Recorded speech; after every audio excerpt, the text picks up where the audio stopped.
दोस्तों, यह मेरी जिंदगी की सबसे दिलचस्प और यादगार कहानी है।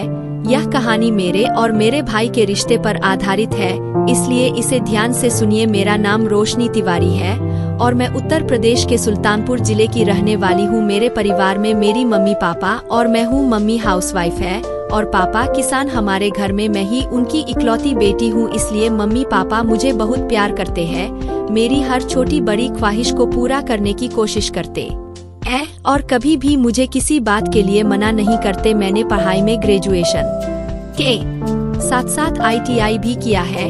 जब लोको पायलट की वैकेंसी आई तो मैंने सबसे पहले फॉर्म भर दिया। पढ़ाई में हमेशा से मेरी दिलचस्पी रही है, इसलिए मैंने इस एग्जाम के लिए बहुत मेहनत की। जब एग्जाम की तारीख आई तो मेरा सेंटर लखनऊ में आ गया। मैंने पापा को यह बात बताई, लेकिन वह मुझे अकेले जाने के लिए तैयार नहीं हुए। उनका कहना था कि मैं लखनऊ अकेले कैसे जाऊंगी। सच कहूं तो मुझे भी डर लग रहा था, क्योंकि मैंने पहले कभी अकेले सफर नहीं किया था। एक दिन मैं अपनी पढ़ाई में लगी हुई थी, तभी बुआ जी का फोन आया। बातचीत के दौरान मैंने उन्हें एग्जाम के बारे में बताया और कहा कि पापा मुझे अकेले जाने की इजाजत नहीं दे रहे। यह सुनकर बुआ जी ने थोड़ी देर सोचा और फिर कहा, तुम पढ़ने में इतनी मेहनती हो और अगर तुम एग्जाम नहीं दोगी तो यह मेहनत बेकार हो जाएगी। ऐसा करो, तुम अपने अंकुल भैया के साथ चली जाओ। वह इस समय घर पर ही है और फ्री भी है, उन्हें बाहर की चीजों की अच्छी समझ भी है, तो वे तुम्हें अच्छे से एग्जाम दिलवा देंगे। बुआ जी की बात सुनकर मैं खुश तो हुई, लेकिन फिर मैंने सोचा कि भैया मेरी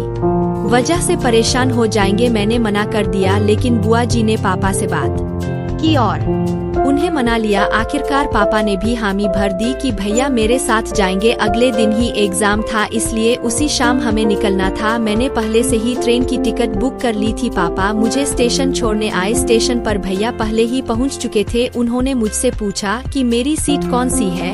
मैंने उन्हें अपना टिकट दिखाया। हमारी सीट ऊपर की थी। ट्रेन आने पर हम आराम से अपनी सीट पर पहुँचे। मेरी सीट ऊपर थी तो मैं वहाँ जाकर बैठ गई। थोड़ी देर बाद सामान रखने के बाद भैया भी ऊपर आकर बैठ गए। हम दोनों बातें करने लगे। ट्रेन धीरे धीरे चलने लगी और कुछ स्टेशन पार करने के बाद मुझे नींद आने लगी। जल्दीबाजी में मैंने सिर्फ अपना कंबल रखा था, भैया का कंबल रखना भूल गई। मैंने देखा कि भैया को ठंड लग रही है।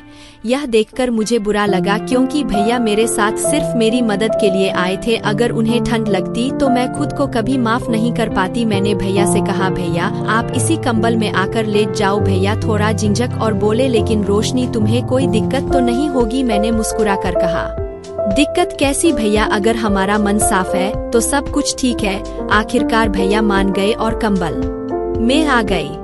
शुरुआत में उन्हें लेटने में थोड़ी परेशानी हुई, तो मैंने कहा आप पहले लेट जाइए, मैं बाद में लेटती हूँ। भैया पीछे लेट गए और मैं उनके आगे लेट गई। कंबल के अंदर थोड़ी गर्मी महसूस होने लगी। मुझे भी अब सुकून मिल रहा था। जब मैंने भैया की तरफ देखा तो वह गहरी नींद में थे। उस पल मुझे एहसास हुआ कि भाई बहन का रिश्ता कितना अनमोल होता है। भैया ने मेरी मदद के लिए अपनी तकलीफों की परवाह नहीं की। यह सफर मेरे लिए सिर्फ एग्जाम देने तक सीमित नहीं रहा, बल्कि ने मेरे और भैया के रिश्ते को और मजबूत कर दिया। इस पूरी यात्रा ने मुझे सिखाया कि परिवार ही सबसे बड़ा सहारा होता है। चाहे मुश्किल कितनी भी बड़ी क्यों ना हो, अगर परिवार साथ है तो हर परेशानी का हल मिल जाता है।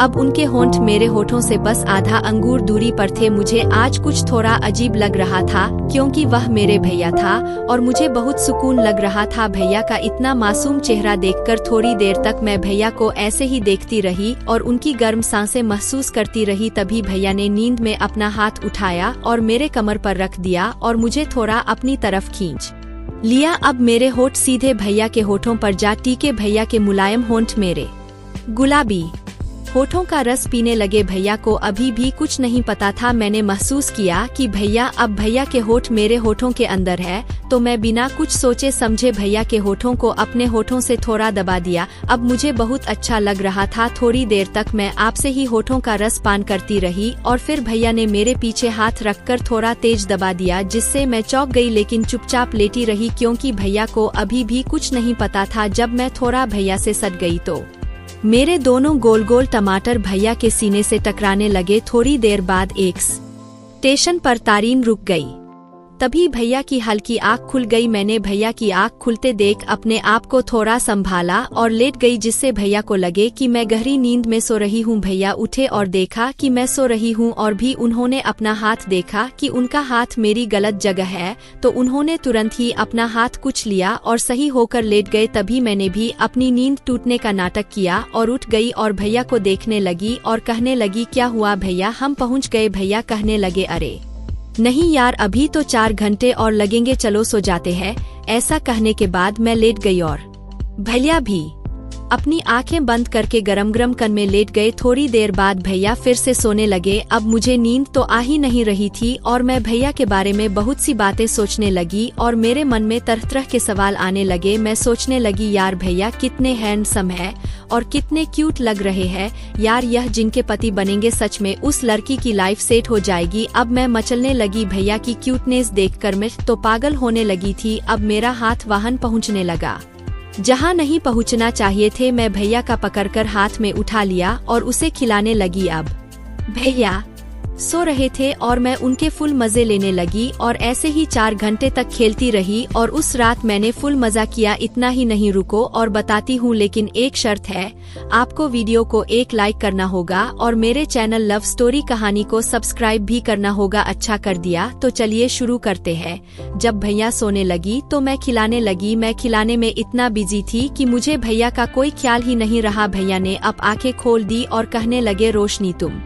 यह क्या कर रहे हो, मैं तुम्हारा भैया हूँ। मैं कहने लगी, भैया मुझे बस आपके प्यार की जरूरत है, आप मुझे अपना प्यार दे दो ना। भैया कुछ देर तक सोचते रहे और फिर कहने लगे, कोई बात नहीं बहन, तू मेरी बहन है और अगर मैं तुम्हारे लिए इतना भी नहीं कर पाया तो मैं कैसा। भैया फिर मैं कहने लगी, अरे वाह भाई, आप कितने समझदार हैं, मुझे तो कुछ कहने की जरूरत ही नहीं है। फिर भैया कहने लगे, मुझे लगा शायद तुम्हें प्रॉब्लम हो, तभी मैं तुमसे छिपा रहा था। वैसे तो मैं तुम्हारी बुआ का लड़का हूँ, सच कहूँ तो मैं तुमसे बेहद प्यार करती हूँ। रोशनी आज मैं तुमसे यह सवाल करना चाहती हूँ, क्या तुम मुझसे शादी करोगे। सच कहूँ तो जब भैया ने पहले इस बारे में बात की थी तभी मैंने मन में हाँ कर दी थी, लेकिन फिर सोचा क्यों ना थोड़ी मजाक मस्ती कर लूँ, इसलिए भैया से कह दिया, भैया मैं तो शादी नहीं कर सकती। यह सुनते ही भैया गुस्से में बोले, अगर शादी नहीं करनी थी तो यह सब क्यों कर रही हो। मैं मुस्कुराते हुए जवाब देने लगी, अरे भैया मैं तो बस मजाक कर रही थी, अगर आप जैसा पति मुझे मिल जाए तो मैं शादी करने के लिए बिल्कुल तैयार हूँ। यह सुनकर भैया के चेहरे पर मुस्कान आ गई और उन्होंने मुझे गले से लगा लिया।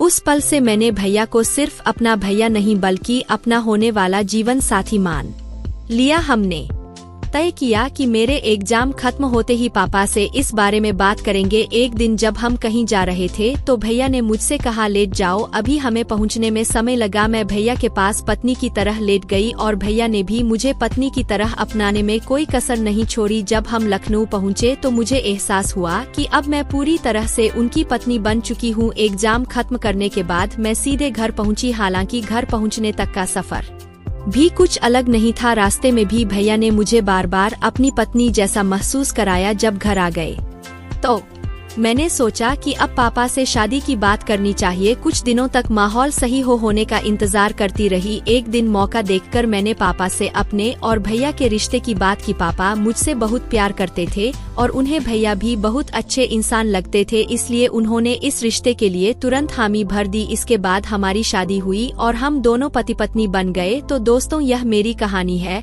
अगर आपको यह कहानी पसंद आई हो तो कमेंट करके जरूर बताएं और हाँ, वीडियो को लाइक करना और चैनल लव स्टोरी कहानी को सब्सक्राइब करना मत भूलिए। धन्यवाद।